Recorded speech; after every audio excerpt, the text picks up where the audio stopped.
কিভাবে আমি Facebook marketing ব্যবহার করে 2 কোটি টাকার অডি গাড়ি বিক্রি করেছি এই 2024 সালে করেছি। অ্যান্ড হ্যাঁ, this is a legit story, you can check it out. এই সিক্রেট জানার জন্য ভিডিওটা শেষ পর্যন্ত দেখুন।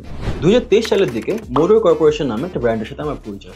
আমার এজেন্সি মোটর কর্পোরেশনের মার্কেটিং দেখা শুরু করে। প্রথম দিকে আমি অনেক বেশি বদার্ড ছিলাম, বিকজ 2 কোটি 3 কোটি টাকা 1 কোটি টাকার গাড়ি বিক্রি করা কিন্তু সহজ কাজ না, তাও আবার ফেসবুকে অনলাইনে মার্কেটিং এর মাধ্যমে, ফেসবুক হোক, ইনস্টাগ্রাম হোক, লিঙ্কডইন হোক, সেটা যাই হোক না কেন। বাট অনলাইনের মাধ্যমে এটা আমি কীভাবে কী করবো আমি বুঝতে পারতেছিলাম না, বিকজ আমার যে কয়টা স্ট্র্যাটেজি আছে সবগুলো আমি ব্যবহার করে ফেলছি। প্রথম 1 মাস আমি আসলে কোনো রেজাল্টই পাচ্ছিলাম, I will be very honest.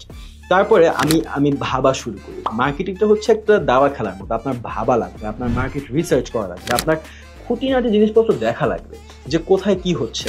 তারপর আমি দেখি যে আমার গাড়ি, আমি যদি ধরেন রিটার্গেটিং ইউজ করি, আমি যদি এই স্ট্র্যাটেজিতে যাই যে যারা আমার ভিডিও বা আমার ছবি বেশি দেখতেছে ওদেরকে আমি আমার কন্টেন্ট দেখাবো, তখন হয় কি, গাড়ি তো সবাই দেখে, গাড়ির প্রাইসও সবাই জানতে চায়, কিন্তু 2 কোটি টাকার গাড়ি তো সবাই কিনতে পারবে না।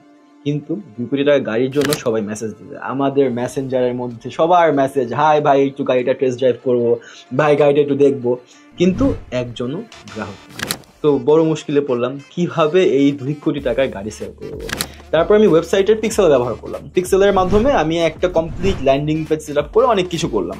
সেম কাহিনী, সবাই আসে, গাড়ি দেখে, প্রাইস দেখে, কিন্তু কেউ কিনে না। তারপর আমরা বসলাম, ক্লায়েন্টের সাথে বসলাম, ডিসকাস করলাম, ক্লায়েন্টের থেকে আইডিয়া নিলাম যে আপনারা এই কাজটা করতেছেন, you are professionals and you know how to sell offline, আমাকে বলেন আপনি অফলাইনে কেন সেল করেন। দেন তাদের সাথে মিটিং করার পর আমি আসলে এই মার্কেটটা সম্পর্কে আইডিয়া পেলাম।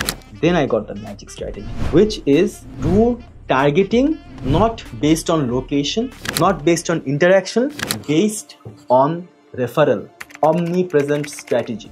এই অমনিপ্রেজেন্ট স্ট্র্যাটেজি কিভাবে কাজ করে এবং এটার মতো আরও পাওয়ারফুল স্ট্র্যাটেজি জানার জন্য আমাদের কোর্সে এনরোল করুন। কোর্সে এনরোল করতে নিচের কমেন্টে দেওয়া লিঙ্কে ক্লিক করুন অথবা আমাদের পেজে মেসেজ করুন।